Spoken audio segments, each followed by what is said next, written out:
Hi, I'm Mark Arendowski, and I will be presenting Group 4's project, which is the Detroit Crime Data Analyzer. So let's get started. We'll run the main script. This was a little failsafe we put in case the data was not present in the folder or was having trouble loading, which it shouldn't, but we want to make sure it does. So please type yes if you read, understand the terms, and no if you need assistance. I will say yes because I understand it. So now the data is loading. Import complete. Thank you for holding. We want to make it more personable by asking the user's name. So I will type in my own. Hello and welcome to the Detroit Crime Data Analyzer. It's very personable.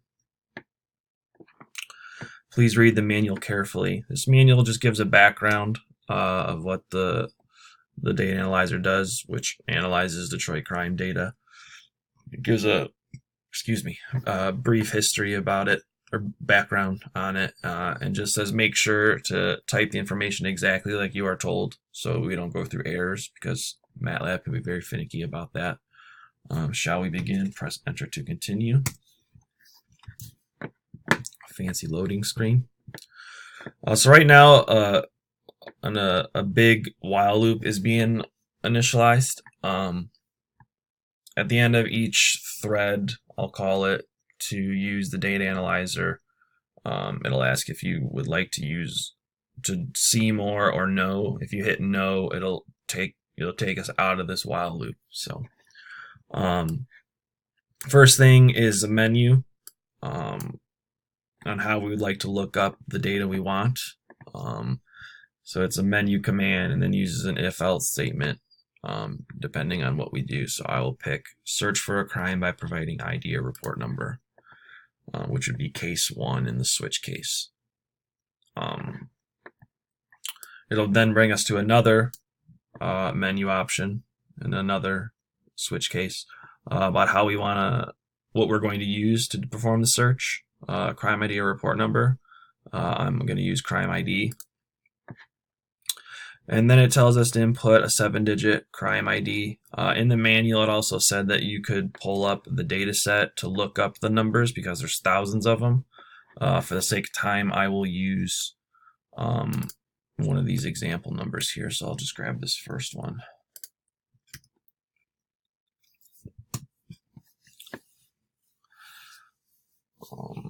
So this is being input into a search ID function, which uses a for loop this would be the crime ID number as the input, and these are the two data sets that it will use to search. And it will go through and it'll loop through each row of the data set to find the row containing that ID number.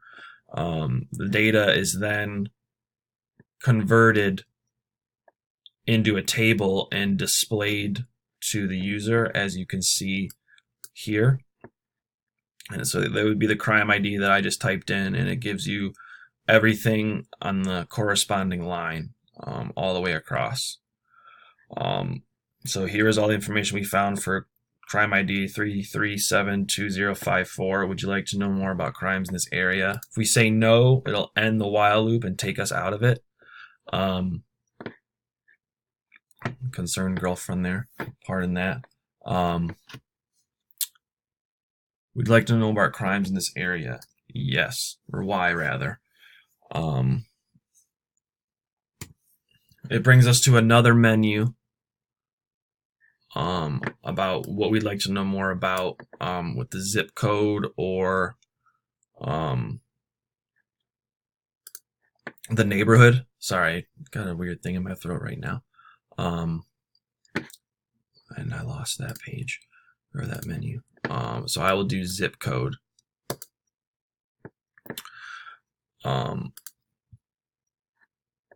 So it takes the zip code from that associated crime ID and puts it into another function. The function then uses a for loop to loop through the column of our data set containing all zip codes and counts the amount of times the zip code appears. for 2019. So 46 crime recorded in this zip code, and then this is the amount of crimes for the year in 2019. Then it brings up another menu that asks if we'd like to see a pie chart or table of crime categories in the area, a plot or a summary of crime in each year, or both. For the sake of time, I will pick both. So this inputs into two different functions. The pie chart function, which initializes each type of crime, and then uses a for loop and if-else statements to go through and look for the crime. So if X equals aggravated assault, it takes the initialized variable aggravated assault and adds 1, and it keeps a running tally for the whole thing. So it does it for the entire data set. The data set is really sporadic. I don't know if they just looked back in their files and looked up old crimes, but I find it hard to believe that there was only 7 crimes in 2000 in this area. But it gets more and more. It gets more and more populated as you get more into the more recent years. So I think that was a big thing. And it plots the data with this same function into a pie chart, which you can see if I expand it a little bit. There's that. And then simultaneously, excuse me again. At the same time, a function runs through the column of years in the data set and uses a for loop to count the number of times each year shows up and keeps a running tally. It's then plotted in the same window as the pie chart, showing crimes per year, the average, and the crime rate. So you can see the trend for Detroit, and then gives a summary here. And then it says, would you like to do anything else, yes or no? If we say no, it'll end the while loop and exit out of the program, or it'll bring us back to the main menu if we hit yes. So I will hit yes.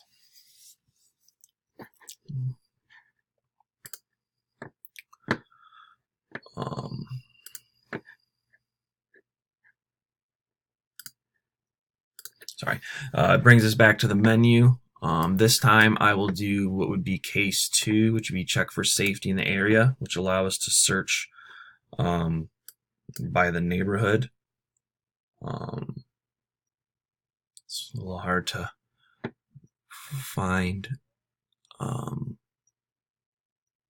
the cases on here, but I think I can explain it well enough. Here we go. Same thing. You can type in whatever neighborhood you want. You can pull up the data set and search, or just for the sake of time, I will do one of the examples here. Grab Greenfields.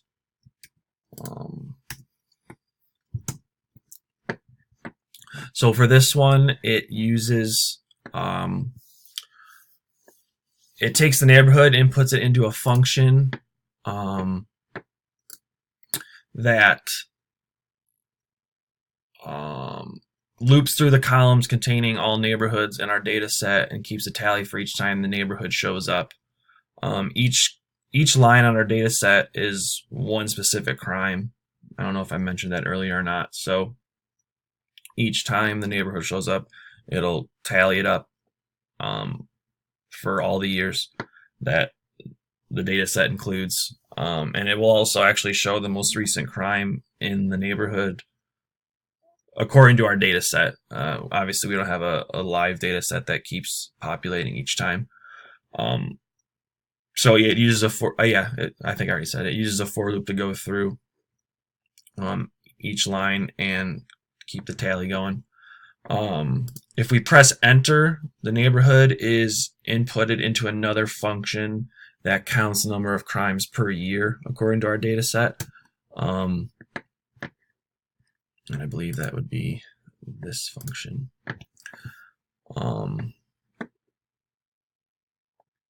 So it loops through and goes through each year in our data set and counts how many times, in this case, greenfield shows up. And as I explained before, the data set has not been used consistently the whole time or has not been populated all the way back. So yeah, it loops through each year of the data set and records the number of times the selected neighborhood appears. If we press enter again, the output of the previous function is turned into an input for another function that creates a bar chart, which includes the average crime level and the crimes per year from multiple years. And here is that bar chart. So it shows the years with the most, like the list you just saw didn't have the other numbers on there, or the other years rather. So it's only going to plot the main ones, and it shows the average, which is the dotted or the dashed line, and then you can see for 2017, 2018, 2019. 2017 was low, whether that was from low crime or just from the data set not being populated, to jumping up a lot in 2018, and then looks like 19 is going to follow the same sort of trend. Sorry. So yeah, this uses a for loop and a bunch of if-else statements to tally everything up, and then it also plots it within the script. So if you'd like to do anything else, if we hit yes, it'll bring us back and we can search by report number, which I think would be the only, not I think, which is the only other option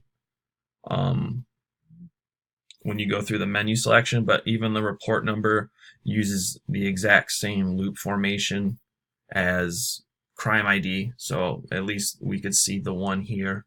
So it'd be the same thing, it'd be redundant almost. But yeah, so that was the crime data analyzer. It was pretty tough working with the strings. Mohammed,